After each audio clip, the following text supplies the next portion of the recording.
तो अपनी भूमि का पीएच मान का पता होना चाहिए। और यदि पता नहीं है तो पहले आप अपनी भूमि का पीएच मान का पता करें, अपनी भूमि की मिट्टी की जांच करवाएं, क्योंकि ये जो फिटकरी है ये पीएच मान के ऊपर चलती है। आपकी भूमि का पीएच मान क्या है? सल्फर पाया जाता है, पोटास पाया जाता है, एल्यूमिनियम पाया जाता है। तो आज आए हम नाडला बाबा कृषि फार्म पर, जो कि बहुत बड़ा कृषि फार्म है। लगभग 150 बीघा के अंदर खेती करते हैं हमारे एग्रीकल्चर एक्सपर्ट, जिसमें अपन बात करें सरसों की खेती करते हैं, धान की खेती करते हैं, गेहूं की करते हैं, सब्जियां लगा रखी है, गुलाब की खेती करते हैं और मचान विधि से लौकी की खेती भी करते हैं। कई बार किसान भाई क्या होते हैं कि बिना जानकारी के फर्टिलाइजर ले लो, चाहे पेस्टिसाइड ले लो, चाहे इंसेक्टिसाइड ले लो, इनका गलत प्रयोग कर देते हैं और अपनी मिट्टी को खराब करते हैं और पैदावार भी कम होती है। तो किसान भाइयों, जब हमें सही जानकारी मिल रही है तो उसका फायदा हम क्यों ना ले।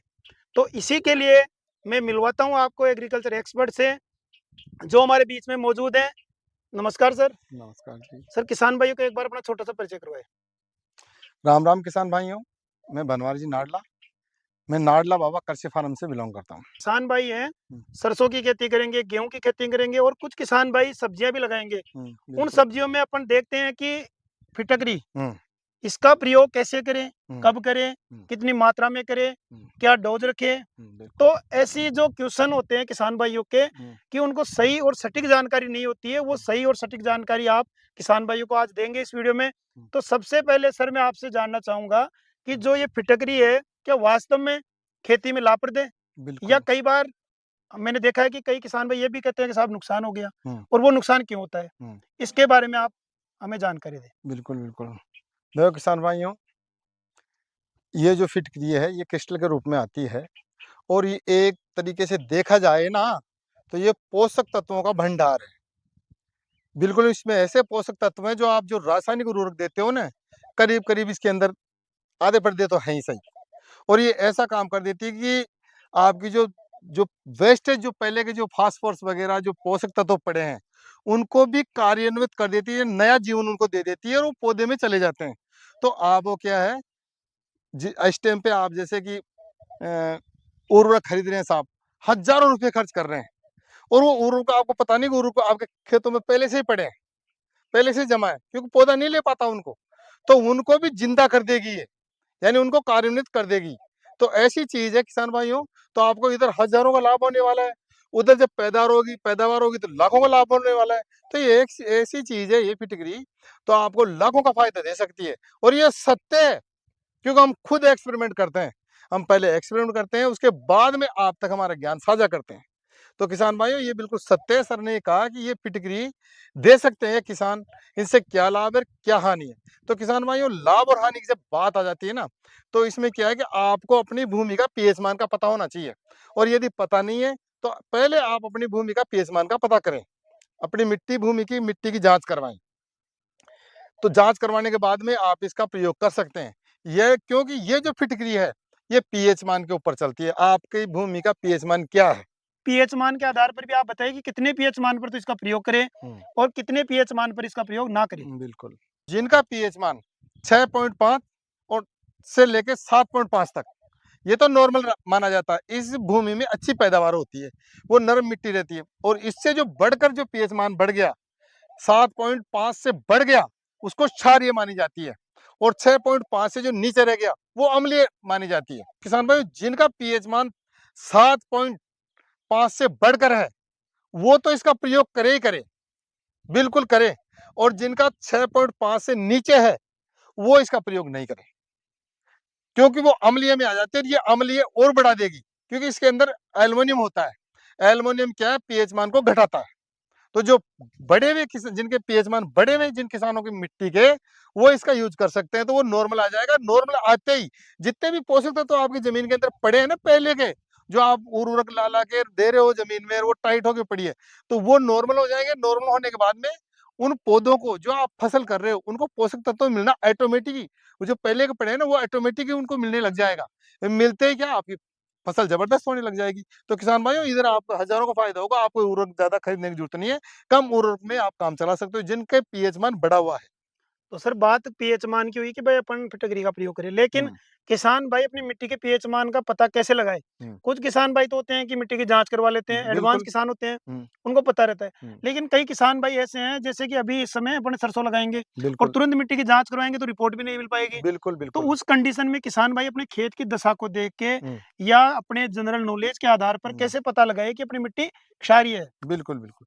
देखो किसान भाइयों, इन्होंने बहुत अच्छा प्रश्न किया है कि किसान भाई क्या है, खुद की मिट्टी को देख के भी उसका पीएच मान का पता कर सकते हैं वो, कि हमारी मिट्टी क्षारीय है या अम्लीय है। जो मिट्टी क्षारीय है, उनमें बिल्कुल नेसेसरी देना है, ये हमने कहा। भई ये जो फिटकरी है, ये बिल्कुल क्षारीय मिट्टी में लगती है, क्षारीय को क्या है, नॉर्मल बना देती है ये। तो क्या है किसान भाइयों, जिनकी मिट्टी टाइट है, बहुत टाइट है, जिनकी पानी की सोखने की क्षमता कम है, वो मिट्टी क्षारीय के रूप में मानी जाती है। दूसरी बात क्या है कि आप क्लियर भी देख सकते हो, जिनमें खार फूटता है, व्हाइट-व्हाइट से डॉट्स आ जाते हैं मिट्टी में, सूखने के बाद में, तो वो क्षारीय मिट्टी मानी जाती है। और वो क्षारीय जिनकी मिट्टी है, वो पैदावार नहीं होती है उनको, वो फिटकरी का प्रयोग कर सकते हैं। तो सर आपने बताया कि किसान भाई मिट्टी की जाँच करवा के या अपने खेत की दशा के आधार पर भी पता लगा सकते हैं कि हुँ, मिट्टी क्षारीय है। हुँ, और साथ ही मिट्टी का पीएच मान भी कम कर सकते हैं इस हुँ, फिटकरी के माध्यम से। हुँ। इसके अलावा भी बीच में आप बात कर रहे थे कि ये जो फिटकरी है वो पोषक तत्वों का भंडार है, यानी बिल्कुल, कि खजाना है। बिल्कुल। आखिर इसमें ऐसा क्या खजाना है इस भंडार में, वो भी आप किसान भाइयों को बताएँ? बिल्कुल, बिल्कुल। देखो किसान भाइयों, सर ने बहुत अच्छा प्रश्न किया अभी कि इसमें क्या-क्या है। इसमें सल्फर पाया जाता है, पोटाश पाया जाता है, एल्यूमीनियम पाया जाता है। दूसरी बात, इसके अंदर ऑक्सीजन भी पाई जाती है, H2O। इसके अंदर जो पानी की मात्रा वो भी पाई जाती है, और हाइड्रोजन भी इसके अंदर पाई जाती है। अब वो क्या-क्या काम करती है, वो मैं आपको आगे बताने वाला हूँ। बिल्कुल आपको खुद को पता चल जाएगा कि फिटकरी में क्या-क्या चीज़ें हैं, कैसे-कैसे काम करेगी। जो सल्फर है, वो तो आपका फंजिसाइड का काम करेगी। देखो, फंगस को जो फफूंदीनाशक रोग लगता है, उसको सारे को सारे खत्म करेगी। दूसरी बात, ये कीटनाशी भी है।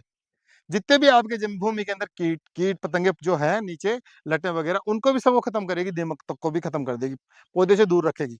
दूसरी बात ये है, इसमें जो एल्युमिनियम होता है, तीसरा नंबर का जो एल्युमिनियम जो पोषक तत्व है, वो क्या आपके पीएच मान को कम करेगी। जिन किसान भाइयों की जमीन टाइट है और उसका पीएच मान बढ़ा हुआ है, उनके खार फूटता है, तो इसको देने से उनका पीएच मान बिल्कुल नॉर्मल आएगा और पैदा अच्छी होने लग जाएगी। अब आगे चलते हैं कि इसमें ऑक्सीजन भी है और हाइड्रोजन भी है। जो यूरिया के अंदर ऑक्सीजन हाइड्रोजन मिलता है, वो इसके अंदर भी है। केवल इसके अंदर 2 चीज़ नहीं है जो यूरिया मिलती है, वो एक कार्बन है और एक नाइट्रेट है। जो नाइट्रोजन गैस होती है, इससे नाइट्रेट में बदल के उसमें डाला जाता है, वो चीज़ 2 नहीं है। बाकी ये यूरिया में जो आपके जो पौधे को ग्रीनपन लाना, ऑक्सीजन देना, पानी की पूर्ति रखना, ये सारी चीज़ें ये फिटकरी करेगी। कि इसके अंदर जो-जो पोषक तत्व होते हैं, वो पौधों के लिए पूर्ति करते हैं और हुँ, अच्छे पैदावार के लिए साबित होते हैं। हाँ, साथ ही इसमें अपन बात करें कि किसान भाई इसकी कितनी मात्रा का प्रयोग करें? बिल्कुल, प्रति बिल्कुल। एकड़ किसान भाई कितनी मात्रा इसकी डालें हुँ, ताकि अच्छी पैदावार आए? हुँ, कई बार किसान भाई ओवरडोज़ कर देता है, तो वो हुँ। भी नुकसान हो जाता है। बिल्कुल, बिल्कुल तो नुकसान हो वो जाता सटीक जानकारी आप किसान भाइयों को दें। है। बिल्कुल किसान भाइयों, हमने पहले ही बताया कि इस फिटकरी से लाभ भी है तो नुकसान भी है। तो सर ने अभी प्रश्न करा है कि ओवरडोज भी कर देते हैं, ज़्यादा दे देते हैं, उनको नुकसान हो जाता है, फसलों को जला देता है ये। तो किसान भाइयों, आप समझ गए, हम सारी चीज़ हम बता रहे हैं पीएच मान से। जिनका पीएच मान बढ़ा हुआ है, जिनकी मिट्टी टाइट है, क्षारीय है, खार फूटता है उसके अंदर, व्हाइट-व्हाइट डॉट्स आ जाते हैं, वो तो 1.5 किलो प्रति एकड़ दे सकते हैं। और जिनके नॉर्मल है थोड़ा, वो 1 किलो दे सकता है। 1 किलो प्रति एकड़। बिल्कुल, ये इसकी सटीक डोज़ है, इससे ज़्यादा किसान भाई आप करें नहीं, क्योंकि इसमें बहुत पोषक तत्व वैसे आपका पूर्ति कर देगी वो। इधर तो 1 किलो प्रति एकड़ देना है, और उधर जिनका बढ़ा हुआ है पीएच मान, वो 1.5 किलो तक दे सकता है। 1.5 किलो तक दे सकते बिल्कुल। हैं। इसके अलावा बात करें अपन जैसे कि इस फिटकरी का किसान भाई प्रयोग कैसे करें? हुँ, यानी कि कौन-सी विधि से इसका प्रयोग करें हुँ, ताकि सभी पौधों में हुँ, एकसार रूप से जा सके यानी समान रूप से जा सके। हुँ, ऐसा नहीं कि ये कुछ पौधों में चली गई, रही, किसी में नहीं जा रही। हुँ। इसके लिए कौन-सी विधि अपनाएँ? बिल्कुल, बिल्कुल। ये देखो किसान भाइयों, बहुत अच्छा प्रश्न किया है इन्होंने कि अब फिटकरी तो दे, मगर दे किस तरीके से देना है? तो किसान भाइयों, इसका देखो कभी स्प्रे नहीं होता है। आप कहीं पानी में घोल कर इसका स्प्रे कर लो, बिल्कुल स्प्रे नहीं होता। जब पत्तों पे आप इसका स्प्रे कर दिया ना, तो इसके अंदर ऐसे पोषक तत्व एल्यूमीनियम वगैरह आ रही है, पोटाश वगैरह आ रही है सारी, तो क्या है कि ये आपकी पत्तियों को जला देगी। तो किसान भाई, इसका प्रयोग करना है आपको, या तो 200 लीटर पानी के अंदर 1 किलो फिटकरी मिला लीजिए, जिनका पीएच मान बढ़ा हुआ है वो 1.5 किलो मिला लीजिए, या तो बूंद-बूंद सिंचाई के द्वारा आप दोहरे विधि से चला दो, या आप ड्रिप विधि से चला दो। एक तो ये हो गया इसका। दूसरा क्या है कि आप इसको महीन पीस के बारीक करके, और आप मिट्टी में मिला के इसका बुरकाव कर दीजिए, तो सीधा जड़ों तक चले जाएगा और बाद में ऊपर से पानी चला दीजिए, तो जगह की जगह क्या है, ये फिटकरी जड़ों में लग जाएगी। ये फिटकरी केवल जड़ों में देने के लिए है, स्प्रे करने के लिए, कहीं आपके कीट लग जाए और हम तो फिटकरी का स्प्रे कर दें, कीटनाशक भी तो है ही। तो ऐसे ऐसा नहीं करना है किसान भाइयों। सर, आपके द्वारा किसान भाइयों को बहुत ही अच्छी जानकारी दी गई है। इसके अलावा भी फिटकरी के संबंध में अगर कोई विशेष ऐसी बात हो, जिसके प्रति किसान भाई जागरूक रहे और सावधानियाँ बरतें, वो भी आप किसान भाइयों को बताएँ। बिल्कुल, बिल्कुल। देखो किसान भाइयों, हमने पूरे वीडियो में बिल्कुल खुल के बताया और जो हम बताते हैं, वो बिल्कुल खुल के एक-एक पॉइंट पे बताते हैं हम। तो किसान भाइयों, जो हमने बताया वीडियो में कि इसका भूमि का पीएच मान, और पीएच मान का आप पता नहीं कर सकते तो आप देख के कैसे पता कर सकते हो, इसकी डोज़ कितनी है, कैसे तरीके से दें, ये सारी चीज़ों को आप फ़ॉलो करके ही इस फिटकरी का प्रयोग करें, तो आपकी फसल बम्पर होगी। तो किसान साथियों, सर के द्वारा बताई गई जानकारी जो है फिटकरी के संबंध में, वो तमाम जानकारी आपको इस वीडियो में दी गई है। इसके अलावा भी अगर आपके कोई कन्फ्यूजन रहता है या कोई ऐसी समस्या रहती है, जिसका आपको पता नहीं है या जो वीडियो में बताई वो चीज़ नहीं समझ में आई है, तो आप कमेंट करके पूछें, और जो समस्याएँ हैं वो आप कमेंट करके पूछें। वीडियो के माध्यम से अच्छी जानकारी के रूप में बना करके आप लोगों तक पहुँचाएँगे, और जिनका आप किसान भाई अच्छा फ़ायदा ले पाएँगे। तो मिलते हैं फिर ऐसी एक नई वीडियो के साथ में। जय जवान, जय किसान।